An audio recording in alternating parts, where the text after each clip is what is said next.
When Benjamin Franklin exited the Constitutional Convention, he was asked by a woman, "Sir, what have you given us?" His immediate response was, "A republic, ma'am, if you can keep it."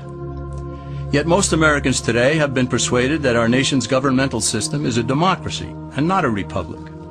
The difference between these two is essential in understanding Americanism and the American system. Before we discuss political systems, however, it's helpful to address the confusion that has been spread about the political spectrum. Many have been led to believe that the political spectrum places groups such as communists on the far left, fascists or dictators on the far right, and political moderates or centrists in the middle. However, a more accurate political spectrum will show government having zero power on the far right to having 100% power on the far left. At the extreme right, there is no government. The extreme left features total government under such labels as communism, socialism, Nazism, fascism, princes, potentates, dictators, kings, any form of total government. Those who claim that Nazis and fascists are right-wing never define their terms. This amounts to spreading confusion. Toward the middle of the political spectrum can be found the type of government limited to its proper role of protecting the rights of the people. That's where the Constitution of the United States is. Those who advocate such a form of government are really constitutional moderates. So let's analyze the basic forms of government. They are monarchy or dictatorship ruled by one, oligarchy ruled by a few, democracy ruled by a majority, republic ruled by law, and anarchy, which is ruled by no one. In discussing these five, we'll see that they can be narrowed down to even fewer. Looking first at monarchy or dictatorship, this form of government doesn't really exist in the practical sense. It's always a group that puts one of its members up front. A king has his council of nobles or earls, and every dictator has his bureaucrats or commissars, the men behind the scenes. This isn't ruled by one, even though one person may be the visible leader. It's ruled by a group.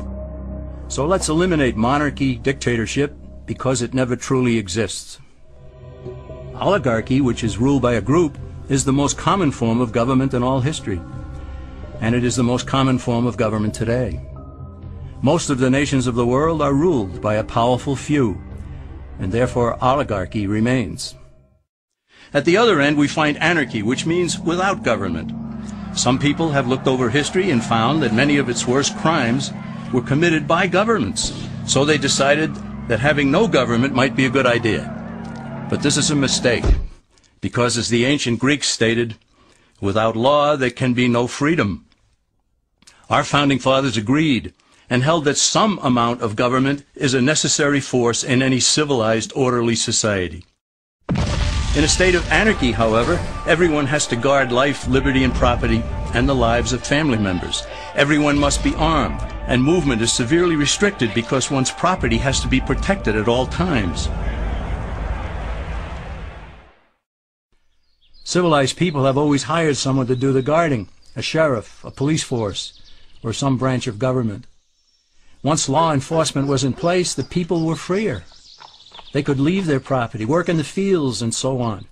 In short, the proper amount of government makes everyone freer. There are some who advocate anarchy, however, not because they want no government, but because they don't like what they have. They use anarchy as a tool for revolutionary change.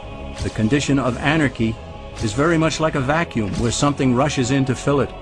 These calculating anarchists work to break down the existing government with rioting, killing, looting, and terrorism.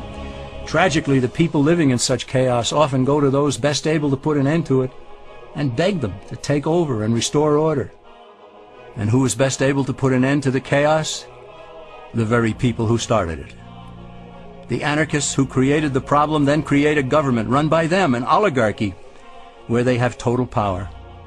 This is exactly what happened in Russia that led to Lenin taking total power, and in Germany where Hitler's brown shirts created the chaos that brought him to power.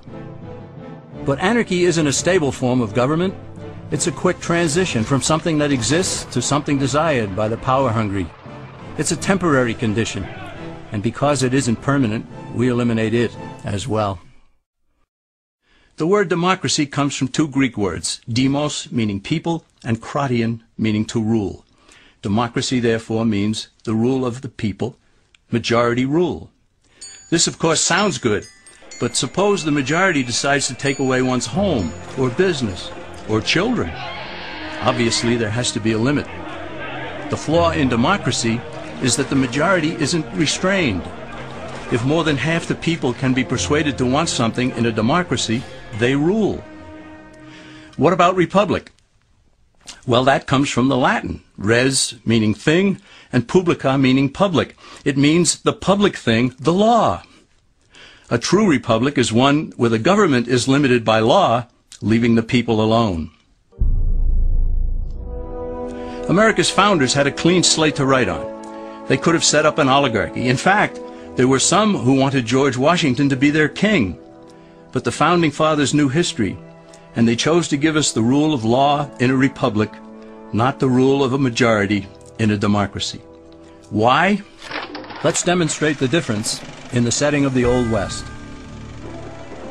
Consider a lynch mob in a democracy. 35 horseback riders chase one lone gunman. They catch him, and they vote 35-1 to hang him. Democracy has triumphed, and there's one less gunman to contend with. Now consider the same scenario in a republic. The 35 horseback riders catch the gunman and vote 35-1 to hang him, but the sheriff arrives, and he says, "You can't kill him. He's got his right to a fair trial." So they take the gunman back to town. A jury of his peers is selected, and they hear the evidence and the defense, and they decide if he shall hang. Does the jury even decide by majority rule? No, it has to be unanimous or he goes free. The rights of the gunman aren't subject to majority rule but to the law. This is the essence of a republic. Many Americans would be surprised to learn that the word democracy does not appear in the Declaration of Independence or the U.S. Constitution, nor does it appear in any of the constitutions of the 50 states. The founders did everything they could to keep us from having a democracy.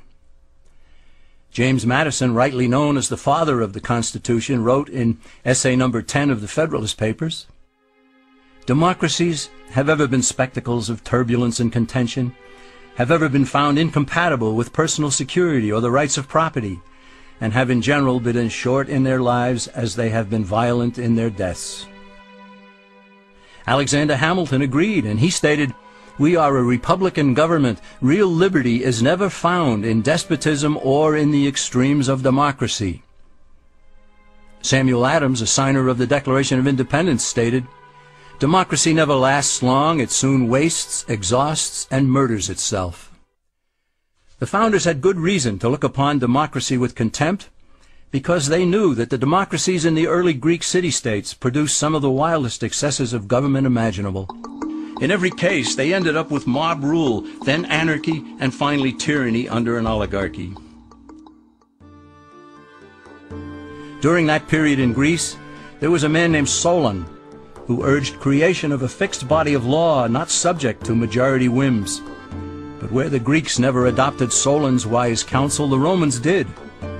Based on what they knew of Solon's laws, they created the 12 tables of the Roman law, and in effect built a republic that limited government power and left the people alone.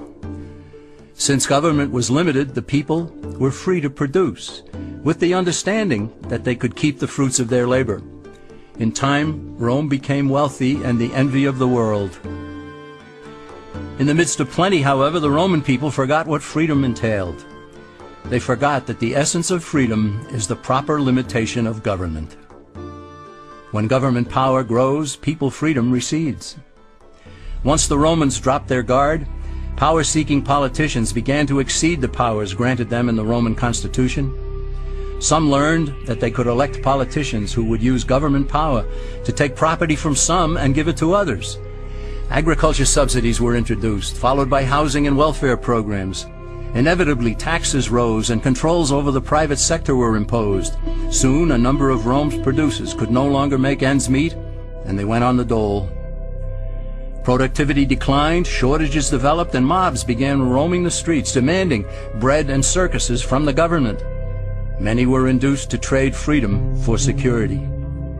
Eventually, the whole system came crashing down. They went from a republic to a democracy, and ended up with an oligarchy under a progression of the Caesars.